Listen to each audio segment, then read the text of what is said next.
하나님의 말씀 열왕기하 12장 17절에서 21절까지입니다.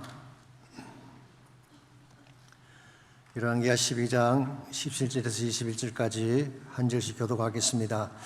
그때 아람 왕 하사엘이 올라와서 가드를 쳐서 점령하고 예루살렘을 향하여 올라오고자 하므로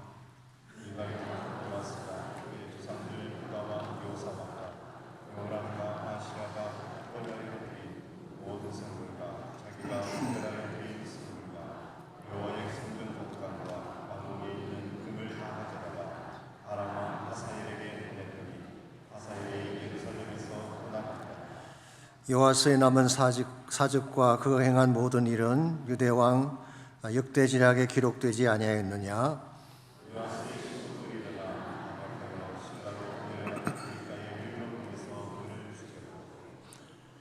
우리 21절 같이 읽겠습니다. 그를 쳐서 죽인 신복은 시므아의 아들 요사갈과 소므엘의 아들 여호사밧이었더라.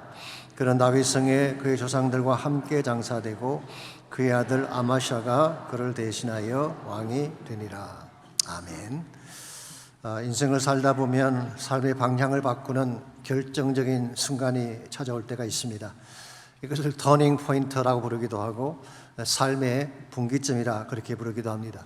삶의 방향을 바꾸는 결정적인 계기다, 그런 뜻이겠죠. 미국의 유명한 방송 설교자 중에 데이비드 제레마이아라는 분이 계십니다. 이분이 진행하는 라디오 방송 프로그램의 타이틀이 터닝 포인트입니다. 예수 그리스도의 복음과 말씀을 통해 새로운 삶의 계기를 맞이하라는 뜻으로 그런 타이틀을 붙인 것 같습니다. 최근에 뉴스나 미디어에 많이 등장하고 있는 터닝 포인트가 있죠. 더 정확히 표현하면 터닝 포인트 USA입니다. 이것은 찰리 컬크라고 하는 사람이 만든 일종의 정치적 단체인데요. 이 찰리 컬크는 신실한 크리스찬이었습니다. 애리조나 피닉스에 있는 드림시티 철치의 교인으로서 성경의 모성을 믿고 창조를 믿으며 동성애를 반대하는 아주 스트롱한 믿음의 수호자였습니다. 특별하게는 미국과 전 세계 젊은 이들을 깨우기 위해 Prove Me Wrong이라고 하는 프로그램을 만들고 젊은 청년들과 적극 디베이트를 했습니다.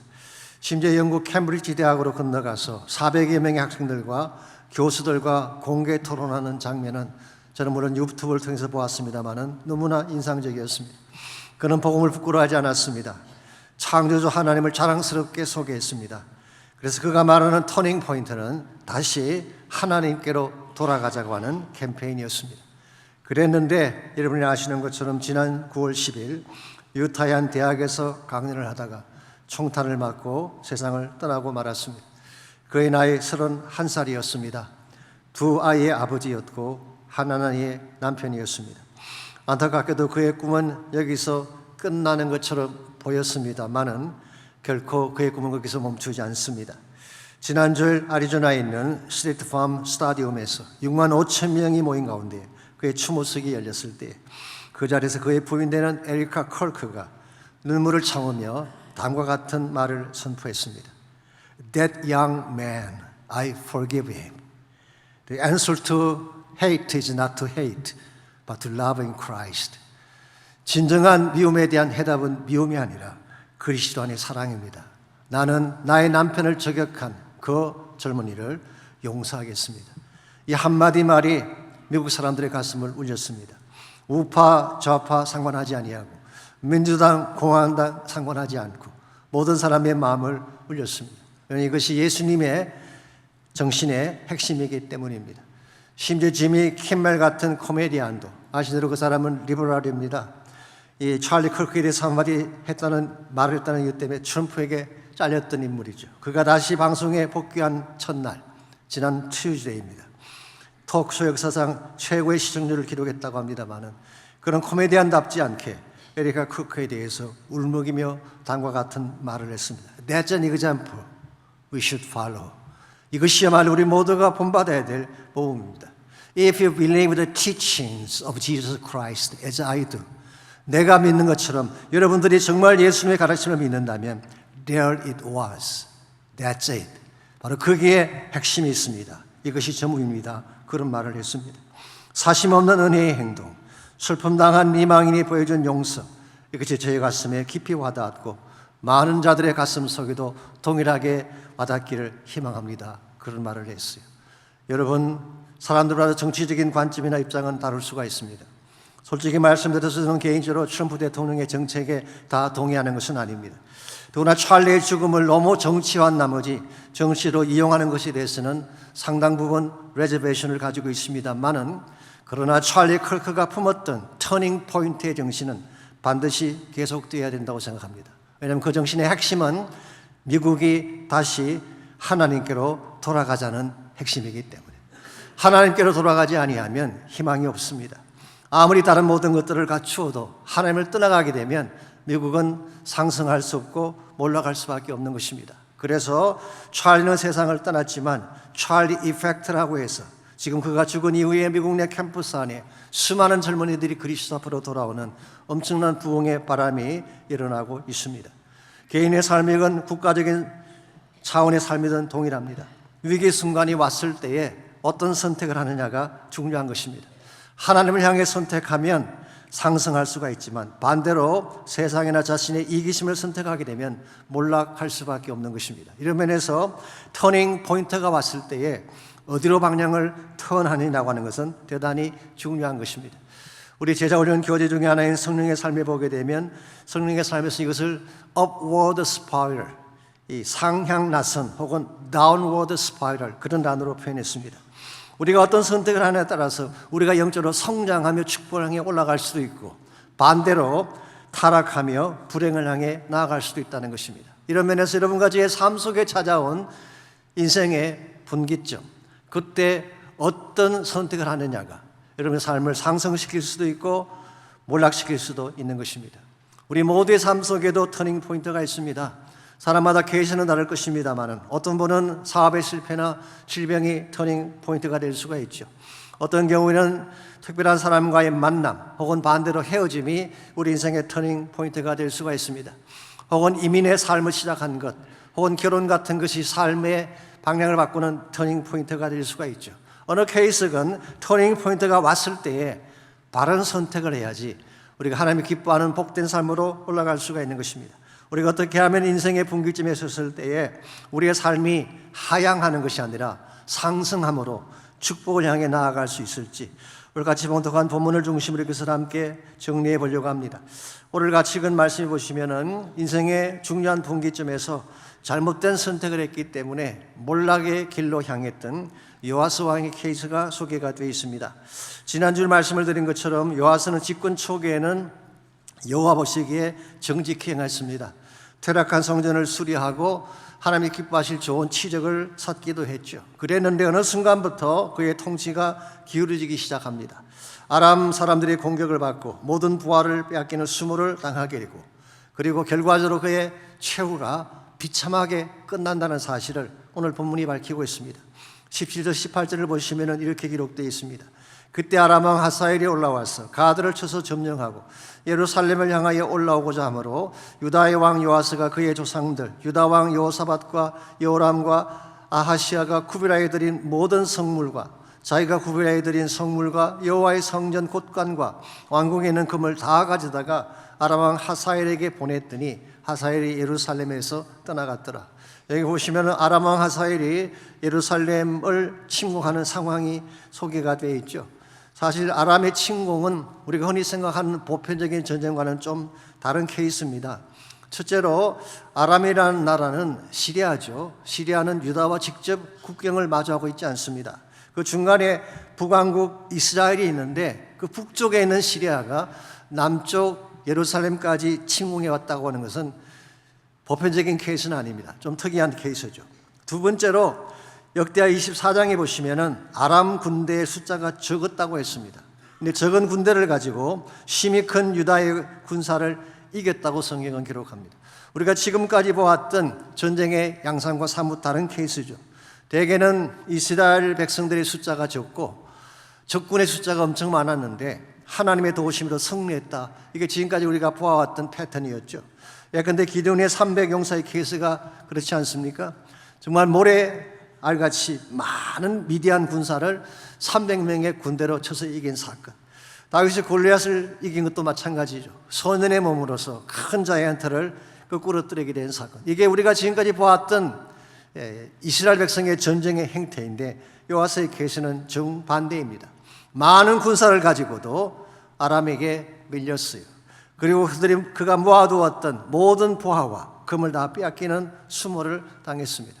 어떻게 이와 같은 현상이 일어날 수가 있었을까요? 그러므로 오늘 본문에 기록된 이 전쟁은 단순한 전쟁이 아닙니다.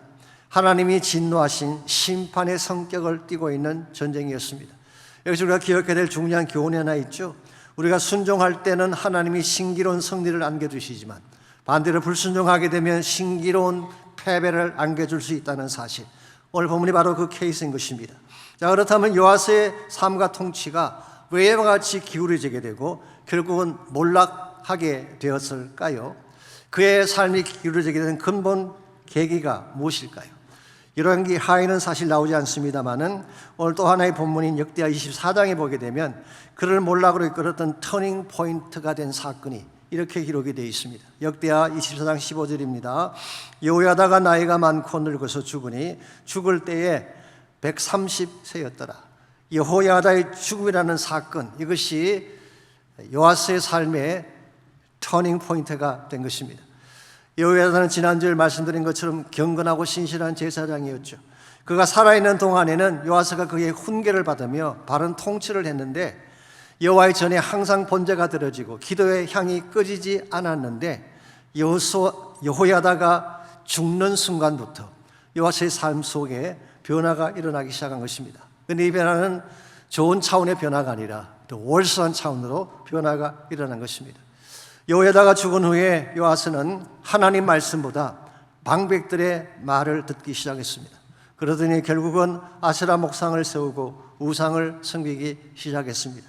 그 결과 유다와 예루살렘이 아람 사람들에게 패배하게 되고 요아스 자신은 자신의 신복의 손에 죽임을 당해서 비참한 최후를 맞이하게 된 것입니다. 여러분, 터닝 포인트가 왔을 때 선택을 잘해야 되는 것입니다.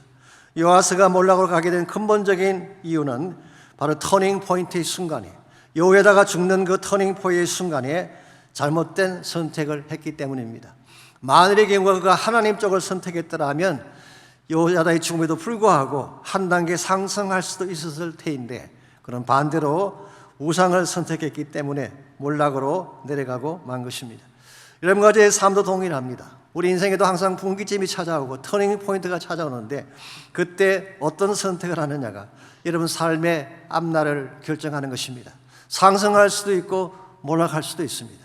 우리가 중요한 인생의 분기점에서 어떻게 하면은 우리 인생이 하락을 향해 가는 것이 아니라 상승할 수 있는 기회로 삼을 수가 있을지, 오늘 본문에 소개된 요아스의 케이스를 통해서 인생의 분기점을 축복의 기회로 삼는 몇 가지 비결을 함께 정리해 보려고 합니다.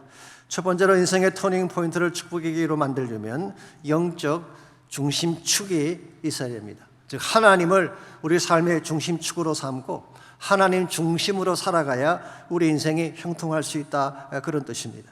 오늘 본문에 요아스가 했던 첫 번째 잘못된 선택이 하나님을 버리고 우상을 선택한 것이었죠. 역대 24장 17절 18절을 보시면은 여호야다가 죽은 후에 요아스가 했던 선택을 이렇게 소개하고 있습니다. 여호야다가 죽은 후에 유다 방백들이 와서 왕에게 절하매 왕이 그들의 말을 듣고 그의 조상들의 하나님 여호와의 전을 버리고 아세라 목상과 우상을 섬겼으므로 그 죄로 말미암아 진노가 유다와 예루살렘에 임하니라. 여기 보시면 요아스가 유다 방백들의 말을 들었다고 했죠. 이 방백들이라고 하는 것은 고위층 지도자들을 말합니다. 어떤 영어 성경은 프린세스라고 번역하기도 했어요. 그들이 요아스에게 무슨 충고를 했을까요? 물론 이것은 개성이긴 하지만 많은 성경 주석가들은 이렇게 해석하고 있습니다. 그동안 야훼 중심의 폐쇄적 정책을 철폐하고 문호를 개방해야 된다라는 어드바이스를 쓸 가능성이 많다는 것입니다. 사실 그동안은 여호와 하나님만 섬기는 야훼 중심의 폐쇄적인 정책을 고수해 왔죠.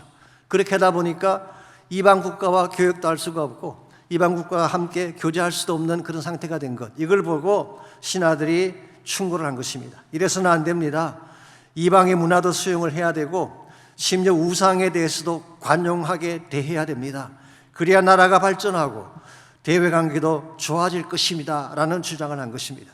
얼핏 듣게 되면 그럴듯하게 느껴집니다. 그래야 외교적으로 경제적으로 잘 풀릴 것 같은 생각이 들죠.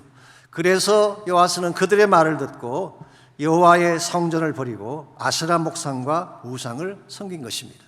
여기에서 사실은 요아스가 선택했던 가장 중요한 첫 번째 미스테이크가 기록되어 있습니다.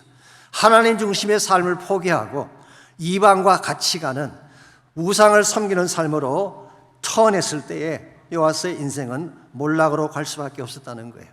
여러분, 아무리 표면상 이득이 되고 유익해 보여도 하나님을 등지는 것은 어리석은 선택입니다. 유다가 여기까지 오게 된 근본 이유가 무엇입니까? 하나님 때문 아니었어요. 생사화복을 주관하시고 지금도 우리의 앞날의 모든 것을 결정하시는 절대자가 하나님인데 하나님과 등을 돌리게 되면 남는 것이 무엇이 있겠어요? 결국 그들이 그렇게 원했던 외교적 대상으로 삼았던 아람의 공격을 받게 되고 그들이 그렇게 소유하기를 원했던 모든 보화와 황금을 다 빼앗기는 참사를 겪지 않았습니까? 여러분 기억하십시오. 하나님이라는 영적 중심축이 무너지면 모든 게 다 무너지는 것입니다.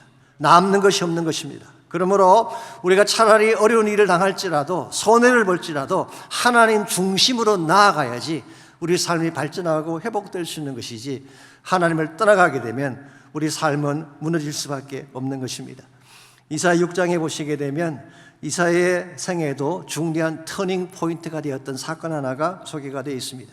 그것은 바로 우시야 왕의 죽음이었습니다. 아시겠지만 우시야는 유대 역사상 가장 오랫동안 왕위에 있었던 가장 막강한 왕이었죠.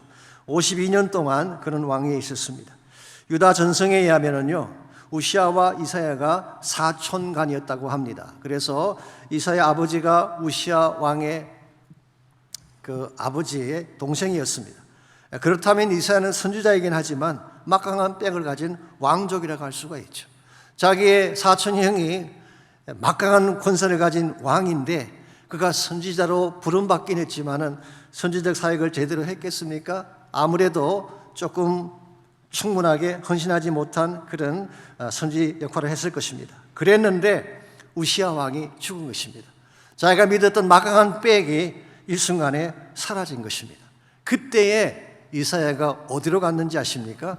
이사야 6장 1절 말씀해 보시게 되면 우시야 왕이 죽던 해에 이사야가 성전으로 갔다고 기록이 되어 있어요. 그가 성전에 들어가는 순간 성전 안에 가득 찬 하나님의 영광을 보게 되며 하나님을 깊이 만나게 된 것입니다. 이전에도 하나님을 몰랐던 것은 아닙니다. 여호와를 알고 하나님을 알긴 알았지만 그가 정말 하나님을 깊이 만나고 체험했던 것은 바로 우시야가 죽던 해에 성전 안에 들어갔을 때입니다. 하나님의 실체를 보고 나니까 자신의 죄인됨이 보였어요. 그래서 나는 화로다 죽게 되었구나라고 탄식할 때 하나님께서 재단 숯불을 가지고 그의 모든 죄를 깨끗하게 씻겨주시죠. 그때 들려온 음성이 무엇입니까? 내가 누구를 보내며 누가 우리를 위하여 갈고. 그 말씀 앞에 이사야가 비로소 대답합니다. 내가 여기 있나이다. 나를 보내십시오. 이게 사실은 이사야가 진실로 선지자가 되는 순간이었어요. 과거에도 우시야 왕 때도 선지자적 형태는 가지고 있었지만 진정한 차원의 선지자는 아니었습니다. 그런데 우시야 왕이 죽은 후에 성전 안에 가득 찬 하나님의 영광을 체험한 후에 그는 비로소 진정한 하나님의 종이 되었고 그 순간부터 이스라엘 역사상 가장 위대한 선지자가 되어서 마지막 모나시아에서 순교당하는 그 순간까지 메시아의 오심을 전파하고 하나님 나라를 전파하는 위대한 종으로 쓰임받게 된 것입니다. 여러분, 요아스나 이사야나 둘 다 후견자가 죽었다는 사실은 동일합니다. 요아스의 경우는 여호야다가 죽었고 이사야의 경우는 우시야 왕이 죽었는데 그런데 한 사람은 하나님을 향하여 나갔고 또 다른 한 사람은 하나님을 떠나간 것입니다. 이것이 요아스가 몰락할 수밖에 없었던 근본 이유라는 것입니다. 오늘 여러분과 저의 삶도 마찬가지입니다. 우리가 아무리 잘 갖춰진 인생이라고 하더라도 하나님을 떠나가게 되면 하나님이 내 인생의 중심축이 되지 않는 순간 여러분의 인생은 케아스로 변하게 됩니다. 방향을 잃어버리게 되고 흔들리게 되고 무너지게 되는 것입니다. 그러나 반대로 아무리 망가지고 깨어진 인생이라고 하더라도 하나님 중심으로 돌아오게 되면 하나님이 다시 회복하셔서 영광된 상승으로 올라가게 하시는 것입니다. 저는 그 좋은 예 중에 하나가 조지 W. 부시의 케이스라고 생각합니다. 아신 대로 조지 W. 부시는 좋은 집안에서 태어났잖아요. 예일 대학을 졸업하고 잘 나가는 엘리트 중에 한 사람으로 성장을 했습니다. 그랬는데요, 그런 나이 40이 될 때까지 거의 망나니 같은 삶을 살았습니다. He was an alcoholic, 알코올 중독자였어요. Drug addict, 그런 마약 중독자였어요. He was a prodigal son, 탕자와 똑같은 방탕한 생활을 했습니다. 그랬던 조지 W. 부시가 1986년 40세 되던 해에 한 사람의 방문을 받게 됩니다. 그 사람이 바로 빌리 그레엄 목사님이었습니다. 빌리 그레엄 목사님이 그 가정을 방문하고 그 졸지의 머리에 두 손 들어 안수하며 기도하는 순간 그의 심령 깊은 곳에 새로운 변화가 일어났습니다. 하나님을 다시 만난 거예요. 그때부터 그의 삶이 바뀌기 시작했어요. 우리가 이미 아는 것처럼 나중에 텍사스 주지사를 역임하고 나중에 미국의 대통령까지 역임하지 않았습니까? 그러므로 정말 중요한 것은 일어난 사건이나 주어진 상황이 아니라 그때의 우리 삶이 누구를 향해 나가느냐가 중요한 거예요. 아무리 고난이 와도, 아무리 어려운 상황이 찾아와도 우리 삶의 중심을 하나님께 맞추고 하나님께로 나아가게 되면 하나님 여러분의 삶을 책임져 주십니다. 상승하게 만들고 복되게 만들어 주시는 거예요. 그러므로 우리가 참된 의미에서 상승을 향한 삶을 추구하기를 원한다면 우리 인생의 축을 하나님으로 만들어야 됩니다. 두 번째로 터닝 포인트를 축복의 길로 삼으려면 순복하는 마음, 즉 하나님 말씀을 순복하는 마음을 가질 때에 하나님 우리 앞길을 열어주시는 것입니다. 오늘 본문 역대하 24장 19절을 보게 되면 요아스는 참 아쉽게도 하나님 말씀을 순복한 것이 아니라 거역을 했습니다. 그러나 여호와께서 그들에게 선지자를 보내사 다시 여호와에게로 돌아오게 하려 하심에 선지자들이 그들에게 경고하였으나 뭐라 그랬어요? 듣지 아니하리라. 자, 하나님 어떻게 하든지 그들을 다시 하나님께로 돌아오게 하기 위해 선지자를 보내서 말씀을 전하게 하셨어요. 그랬는데 그들은 듣지 않은 것입니다. 이 말은 그들이 마음의 문을 닫고 말씀에 귀를 기울이지 않았다, 그런 뜻입니다. 또 메시지 바이블은 이렇게 번역을 해놓았어요. But nobody paid attention. 하나님이 말씀하셨는데 요아스와 요아스의 방백들 중에 그 누구도 그 말씀에 귀를 기울이지 않았다, 그런 뜻입니다. 여러분, 하나님이 말씀하셔도 우리 마음에 문이 닫혀 있으면 말씀은 들리지 않는 것입니다. 요아스와 그의 왕국이 무너지게 된 두 번째 이유가 바로 여기에 있습니다. 여러분, 우리가 인생을 살아가다 보면요, 실수할 수가 있죠. 잘못된 선택을 하기도 합니다. 그러나 그때 하나님이 말씀하시면 다시 말씀에 순복해서 돌아와야 되는데 하나님의 말씀을 끝까지 리젝트하게 되면 우리는 패망의 길로 갈 수밖에 없는 것입니다. 이런 의미에서 우리의 삶이 비록 잘못되었을지라도 다시 하나님 중심으로 돌아가려면 말씀 앞에 마음의 문을 열고 말씀을 순복해야 되는 것입니다. 요즘 제자훈련 과목 중에 비유와 기적에 대한 과목이 있죠. 거기 보시게 되면 마가복음 4장 말씀 속에서 씨 뿌리는 비유에 대한 말씀이 나옵니다. 사실 이 비유는 씨앗에 대한 비유는 아닙니다. 씨앗은 동일한 거예요. 뿌려진 씨앗이 다른 거 아닙니다. 이 씨앗을 말씀으로 해석할 수도 있고 복음으로 해석할 수도 있지만 씨앗 자체가 다른 것은 아닙니다. 그런데 어떤 밭에 뿌려지느냐에 따라서 열매가 다르다는 거예요. 예수님께서 네 가지 밭을 소개해 주셨죠. 첫 번째가 길가밭입니다. 이 길가밭은 굳은 마음의 밭, 딱딱하게 굳어져 있는 마음. 그러니 말씀이 들어갈 리가 없죠. 금방 새들이 와서 먹어버리는 것입니다. 두 번째가 돌짝밭입니다. 돌짝밭은 샬로우한 감정적인 마음밭을 의미한다고 할 수가 있습니다. 듣는 순간에 흥분해서 듣습니다. 그런데 금방 말라버리게 해요. 뿌리가 없기 때문에 그런 것입니다.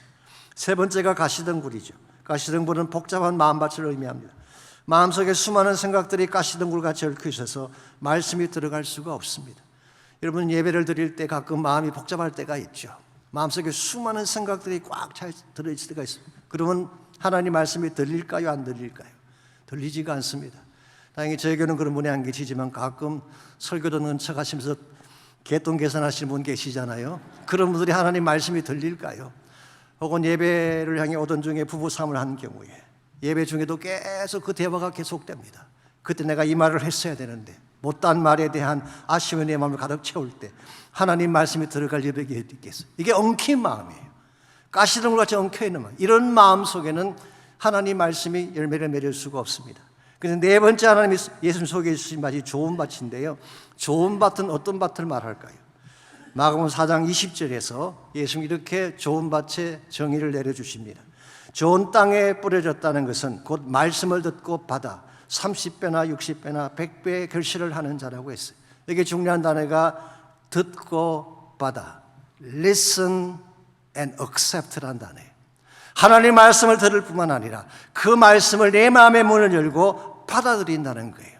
내 마음의 문을 받아들일 때에 그 말씀이 내 마음 심령 속에 심겨져서 30배, 60배, 100배의 열매를 맺는다는 것입니다. 그러므로 중요한 것은 내 마음의 문을 열고 말씀을 받아들이고 그 말씀을 순복하는 거예요. 여러분, 하나님 말씀 앞에 어떤 자세를 보며 사시는지요? 정말 하나님 말씀을 귀한 손님처럼 소중히 여기고 기쁨으로 받으며 살고 계시는지, 아니면 외면하고 무시하고 no pay attention으로 살고 계시는지. 우리의 삶의 진정한 차원에서 상승하게 가려면 말씀을 받아들이고 말씀에 순복해야 그때 진정한 열매가 맺히는 것입니다. 한국의 식당들 중에는 식당 입구에 성경 구절이 적힌 액자를 걸어주는 경우가 많잖아요. 주인이 크리스찬인 경우에는 대부분 식당 입구에 가보면은 성구가 적혀 있는 그 액자가 있습니다. 한국의 한남동에 가면 한 식당에 이런 글귀가 그 입구에 적혀 있대요. 오셨으니 잘하였나이다. 자, 이게 성경 말씀일까요, 아닐까요? 얼핏 보면 아닌 것 같죠. 그런데 사실은 성경에서 가져온 것입니다. 나중에 확인해 보십시오. 식당 하신 분들 참여하시기 바랍니다. 사도행전 10장 34절에 보면 그 말씀이 나옵니다. 내가 곧 당신에게 사람을 보내었는데 오셨으니 잘하였나이다. 이제 우리는 주께서 당신에게 명하신 모든 것을 듣고자 하여 다 하나님 앞에 있나이다. 이것은 고넬료가 베드로에게 한 말입니다. 아시겠지만 사도행전 10장에 보시면은 베드로가 환상 중에 보자기에 쌓여져 있는 음식을 먹으라는 환상을 보지 않습니까? 그 보자기 안에는 유대인이 먹을 수 없는 더러운 음식이 가득 차 있었어요. 그런데 하나님 말씀하시기를 잡아 먹으라고 했어요. 그때 베드로가 뭐라고 했나요? 주여, 그럴 수 없나이다. 베드로는 노라고 대답했습니다. 하나님 말씀을 거부한 것입니다. 사실 이해가 되죠. 아무리 베드로라고 하지만 한 번도 먹은 적이 없는 음식, 더구나 유대인들이 가장 꺼려하는 음식을 어떻게 먹을 수가 있겠어요? 그래서 처음에는 노라고 했습니다. 두 번째 또 내려왔어요. 또 노라고 했어요. 근데 세 번째 다시 내려올 때 그때 비로소 베드로는 이해합니다. 아, 이 환상이 딴 것이 아니라 이방인의 집을 방문해서 말씀 전하라고 하는 환상이구나. 그런 이 사실을 깨닫고 예스라고 하고 순종해서 간 곳이 바로 고넬료의 집이었죠. 이와 같은 상황을 통해 고넬료 집에 도착했을 때에 고넬료가 베드로를 맞이하며 한 말이 오셨으니 잘하였나이다. 이걸 제가 의역하면 순종하셨으니 잘하셨습니다. 웰컴, 그런 뜻이에요. 사실은 순종하기 힘든 말씀이었습니다. 당시 유대인의 정서상 유대인이 이방인의 집을 방문하고 함께 식탁을 나눈다는 것은 상상조차 할 수 없는 금기사항이었기 때문이죠. 그럼에도 불구하고 베드로는 자신의 판단이나 자신의 경험을 넘어서 하나님 말씀에 순종해서 고넬료의 집을 방문하는 순간, 사실은 베드로도 잘 몰랐을 거예요. 엄청난 역사가 거기서 일어난 거예요. 이방 선교의 문이 그날 열린 거예요. 지금까지 닫혀있던 이방 선교의 문이 오피셜리 열리게 된 것이 베드로의 고넬료 집 방문이었습니다. 나중에 물론 이방 선교사로 사역한 것은 사도 바울이었지만 이방 선교의 문을 연 사람은 베드로였어요. 하나님 구원 역사의 터닝 포인트가 될 수 있는 중요한 사건이 고넬료의 집에서 일어난 것입니다. 예수님께서 베드로에게 천국의 열쇠를 주셨잖아요. 이 천국의 열쇠가 무엇인가에 대한 해석은 다양합니다. 많은 분들이 치리꾼을 주셨다, 로만 캐톨릭교에서는 그렇게 해석을 하긴 합니다만은 저는 조금 다르게 보고 싶습니다. 예수님이 베드로에게 주신 이 천국의 열쇠는 바로 복음을 여는 열쇠를 말합니다. 그래서 사도행전 2장에 보게 되면 오순절날 예루살렘의 첫 복음의 문을 열 때 누가 사용됐나요? 베드로가 사용됐어요. 사마리아 땅에 복음이 들어갔을 때에 사마리아 땅에 복음을 컨펌한 사람이 누구였는지 아십니까? 베드로였습니다. 오늘 본문의 경우 지금 방금 말씀드린 것처럼 이방 선교의 첫 문을 연 것도 베드로였습니다. 하나님은 지금도 말씀에 순종하는 자를 통해 하나님의 문을 열어가십니다. 말씀의 순종함을 통해 복음의 문이 열리게 되고 축복의 문이 열리게 되고 부흥의 물꼬가 터지는 것입니다. 그러므로 우리가 능력이 많아야지 하나님 일을 할 수 있는 것이 아니라 순종하게 되면 하나님이 일을 하시는 거예요. 하나님이 일을 하시면 누구도 다를 자가 없는 것입니다. 이런 면에서 중요한 것은 우리가 하나님 말씀을 건성으로 꽂고 지나치는 것이 아니라 그 말씀에 순복해서 말씀대로 살아갈 때에 하나님 반드시 우리 삶을 놀랍게 사용해 주시고 주의 영광이 되게 하시는 것입니다. 이런 의미에서 인생의 터닝 포인트를 축복의 기로 삼으려면 1차적으로는 하나님이 우리 삶의 중심이 되셔야 돼요. 하나님 중심의 삶을 살지 않고는 절대로 바른 삶을 이룰 수가 없습니다. 두 번째는 말씀을 따라 순복할 때에 하나님 우리 삶의 앞길을 열어주시는 것입니다.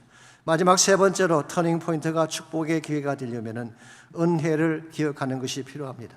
하나님께서 베푸신 은혜를 잊어버리지 아니하고 기억하는 것입니다. 그리고 한 걸음 더 나아가서 그 은혜에 합당한 삶을 살아갈 때 우리 삶에 하나님의 기쁨이 되고 영광이 되는 것입니다.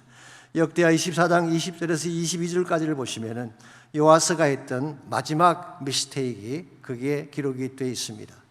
먼저 20절입니다.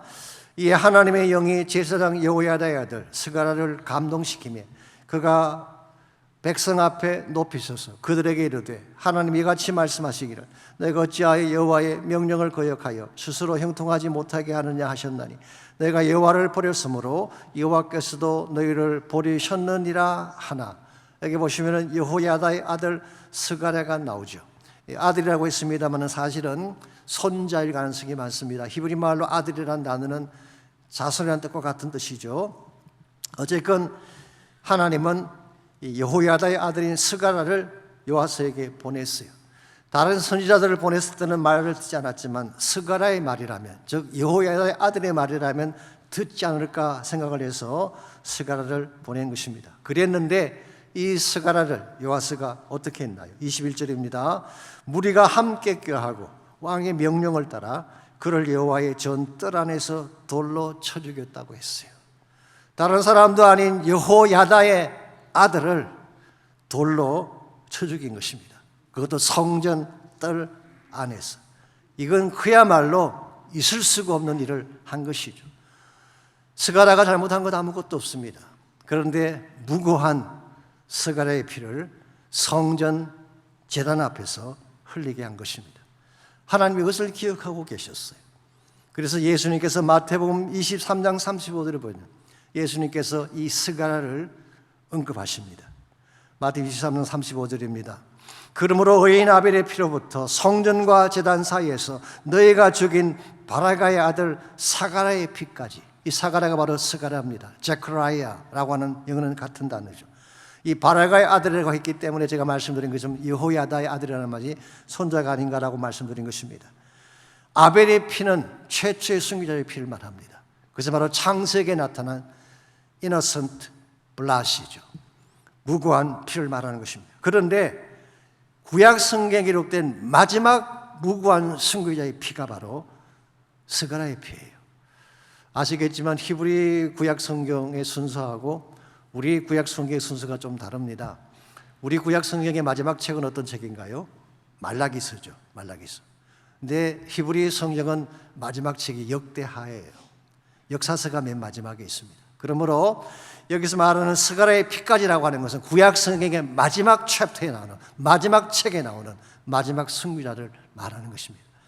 아마도 예수님께서 이 말씀을 언급하신 이유는 지금까지 유행했던 가장 사악한 죄가 그리고 자신에게 부과할 이노선트한 예수님을 십자가에 못 박아 죽이게 될 바로 그 죄가 동일한 죄라는 사실을 언급하기 위해 이 말씀을 하신 것 같습니다. 자, 그렇다면 어떻게 요아스가 이런 짓을 할 수가 있었을까요? 그 이유가 22절에 나와 있습니다. 요아스 왕이 이와 같이 스가랴의 아버지 여호야다가 베푼 은혜를 기억하지 아니하고 그의 아들을 죽이니 그가 죽을 때에 이르되 여호와는 감찰하시고 실현하여 주옵소서 하니라. 이유가 뭔가요? 여호야다가 베푼 은혜를 기억하지 않았기 때문에, 궁극적으로는 하나님의 은혜를 기억하지 않았기 때문에 그런 이와 같이 처참한 일을 저지른 것입니다. 아신 대로 여호야다의 가정은 요아스를 살려낸 은인의 가정이었습니다.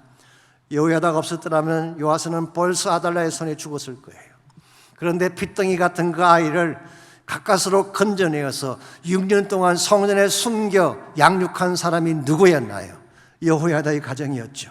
그리고 7살밖에 안 된 그 어린아이를 유다의 왕으로 세우고 그 많은 사람들 앞에서 그 왕자를 유지하게 만들었던 장본인이 누구였나요? 여호야다였습니다. 그러므로 요아스의 삶의 시작과 여기까지의 모든 근본 원인자가 여호야다인데 이 은혜를 저버리고 그 아들을 처참하게 죽인 것입니다. 이게 바로 비언망덕의 죄입니다. 여러분, 우리가 지을 수 있는 많은 죄들이 있지만 가장 해서는 안 될 죄가 은혜를 망각하는 죄입니다. 이것은 가장 좋지 아니한, 하나님이 기뻐하지 않는 죄입니다. 우리가 은혜를 망각하게 되면요, 첫째로 우리 존재 자체를 부인하는 것이 됩니다. 우리의 근본 존재의 이유가 하나님 은혜 때문인데 은혜를 거절하면 우리 존재 자체를 부인하는 것이 되는 거예요. 두 번째로 이것은 하나님의 가슴에 못을 박는 것입니다. 그렇게 사랑했는데, 그렇게 모든 것을 다 쏟아 구원해 주었는데 그 은혜를 저버린다면 얼마나 하나님 마음이 아프시겠어요. 무엇보다도 은혜를 저버리면 모든 축복의 문이 닫히게 됩니다. 하나님 은혜에 감사하고 은혜를 은혜로 인정하는 자의 앞길에 축복을 주시지, 은혜를 저버리는 자 절대로 하나님은 축복을 베푸시지 않습니다. 한국에 어떤 목사님의 간증을 제가 오래전에 들은 적이 있습니다. 이 목사님은 소위 인류대학을 졸업하신 분, 그런 학교 다닐 때 얼마나 공부를 잘하셨는지 수재라고 불려졌습니다. 그래서 자신이 만일 신학교를 졸업하고 목회를 시작하면 구름대같이 많은 사람들이 몰려올 것이라고는 확신했습니다. 근데 막상 목회를 해보니까 안 되는 것입니다. 계속 실패를 거듭합니다. 교인들의 숫자는 자꾸 줄어가기 시작하고 설교만 하면 다 졸고 있습니다. 분명히 자기는 신학교에서 배운 그대로 완벽하게 준비를 하고 가장학적으로 거의 완벽에 가깝게 말씀을 전했는데 왜 이런 현상이 일어나냐는 것입니다. 그래서 이분이 고통 중에 기도하던 중에 하나님께 질문을 던집니다. 하나님, 왜 이런 현상이 일어나는 것입니까? 왜 완벽하게 준비를 했는데 자꾸 목회가 기울고 몰락하고 안 되는 쪽으로 가고 있는 것입니까? 그때 하나님께서 누가복음에서 예수님이 부자 청년에게 하신 말씀을 떠올리게 해주셨대요. 한 가지가 부족하다, 그 말씀이었어요. 그때 그는 나에게 한 가지 부족한 게 도대체 뭔가, 이걸 찾기 위해 산으로 올라가서 며칠을 기도하며 열심히 성경을 읽으며 하나님께 구하는 중에 은혜라고 하는 단어가 떠올랐다고 합니다. 그래서 지금까지 성경을 볼 때 그는 학문적으로 신학적으로 성경을 봤는데 그러지 말고 성경에 기록된 은혜를 찾아보자. 그래서 은혜와 관련된 말씀이 나올 때마다 빨간 줄을 쳤대요. 어떻게 됐을까요? 나중에 산에서 내려와 보니까 성경 말씀 전체가 빨간색이었다고 합니다. 이건 은혜가 성경의 전부예요. 은혜를 빼면 남는 것이 없어요. 성경의 모든 것이 하나님의 은혜를 담고 있는 말씀인데 은혜를 빼고 무슨 말씀을 전할 것이 있겠어요? 은혜를 제외하고 하나님에 관해 할 말씀이 무엇이 있겠어요? 그때 이분이 처절하게 깨달은 것이 이것입니다. 내가 목회를 하는 것이 아니라 하나님께서 하시는구나. 나의 지식이 아니라 하나님의 은혜가 일하시는 것이구나. 이 사실을 깨닫고 그때부터 인류 다 내려놓고 은혜를 구하며 기도하며 하나님께 매달렸을 때 하나님이 그 교회를 얼마나 부흥시켜 주셨는지, 제가 이름만 되면 알만한 유명한 교회로 큰 성장을 이루게 됐습니다. 사랑하는 성도 여러분, 이것은 목회자들에게만 해당되는 말씀이 아닙니다. 우리 모두에게도 동일하게 해당이 됩니다. 은혜를 빼고 나면 남는 것이 없어요. 하나님의 은혜 없이 할 수 있는 일이 무엇이 있겠어요? 우리가 여기까지 오게 된 것 하나님의 은혜 때문이잖아요. 내가 구원받게 된 것 하나님의 은혜 때문이잖아요. 오늘 내가 숨을 쉬며 살고 있는 사실 하나님의 은혜 때문이잖아요. 내가 이 세상을 떠났을 때에 영원한 천국을 소망하게 된 근본 이유가 어디 있나요? 하나님의 은혜 때문이었습니다. 근데 만약 은혜를 빼버린다면, 은혜를 저버린다면, 은혜를 잊어버린다면 우리 크리스찬 라이프에 남을 것이 뭐가 있겠어요? 그러므로 사랑하는 성도 여러분, 하나님의 은혜를 기억하십시오. 은혜를 가슴에 품으십시오. 그리고 하나님 은혜에 합당한 삶을 추구해서 나를 구원하신 하나님의 그 은혜와 사랑 앞에 내 삶을 드리고 내 마음을 드려서 주의 영광을 위해 살아가시기를 바랍니다. 그때 여러분의 인생은 하향하는 인생이 아니라 상승하는 인생이 될 거예요. 하나님을 우리 인생의 최고 가치로 삼고 물질이나 세상 따라가지 말고 하나님을 내 삶의 중심축으로 삼고 그분의 말씀과 은혜를 따라 살아가게 되면 여러분 반드시 성공할 수 있습니다. 상승하며 축복을 향해 나아갈 수 있는 것입니다. 그러므로 이 시간 함께 기도하기를 원하는데 혹시 나의 삶의 축이 하나님이 아니라면 다시 하나님께로 돌아오시기 바랍니다. 하나님을 내 인생의 중심축으로 삼고 그분을 중심으로 내 모든 삶을 하나님께 올려드려서 내 인생의 바른 방향을 향해 나아가게 달라고 기도하시기 바랍니다. 말씀 없이 성공할 수가 없습니다. 은혜를 따라 살지 않고 하나님이 기뻐하는 뜻을 행할 수가 없습니다. 말씀 따라 살게 하십시오. 은혜를 따라 살게 하십시오. 하나님의 은혜가 진정 내 삶의 최대 가치가 되게 하옵소서. 여러분 이 시간 함께 헌신하며 기도하는 시간 갖겠습니다. 기도합니다. 살아계신 하나님 감사합니다. 우리를 사랑해 주셔서 주님의 은혜로 구원하여 주시고 오늘까지 달려올 수 있도록 인도해 주신 것 감사합니다. 은혜를 빼고 나면 남는 것이 없는데 하나님의 은혜를 빼고 나면 내 존재 자체가 사라지고 마는데 그럼에도 불구하고 하나님의 은혜 없이 은혜를 잊어버린 채 살아왔던 적이 얼마나 많았습니까? 다시 한번 주님의 은혜 앞으로 나아가는 우리 모두가 되게 하여 주시고 하나님 멀리 떠났던 자가 혹시 있다면 다시 하나님 보좌 앞으로 나아가 주의 능력과 권세를 붙잡는 귀한 시간이 될 수 있도록 은혜를 베풀어 주시옵소서.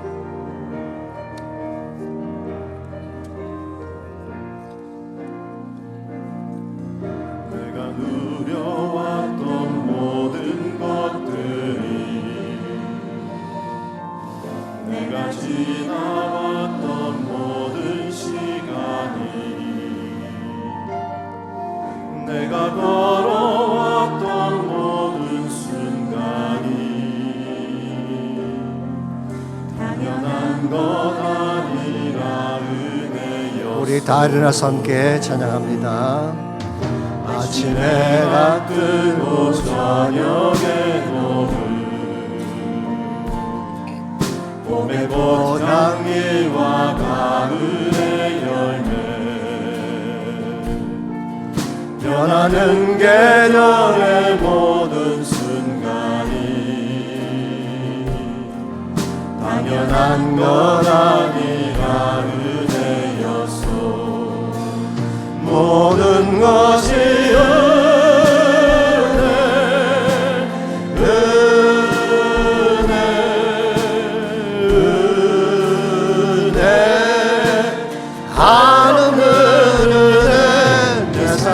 당연한 것 하나도 없었던 것을 모든 것이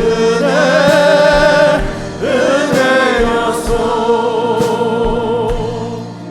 내가 이 땅에 태어나 사는 것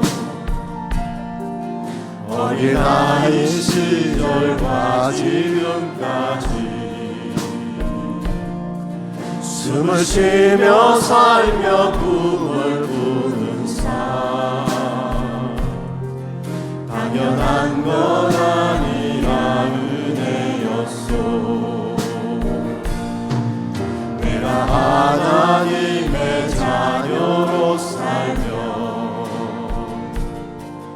오늘 찬양하고 예배하는 삶 복음을 전할 수 있는 축복이 당연한 것 아니라 은혜였소. 모든 것이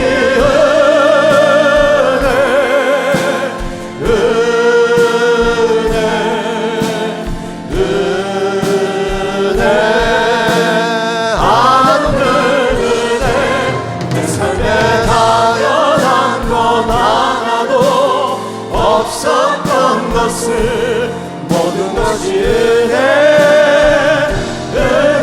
은혜였소. 모든 것이 은혜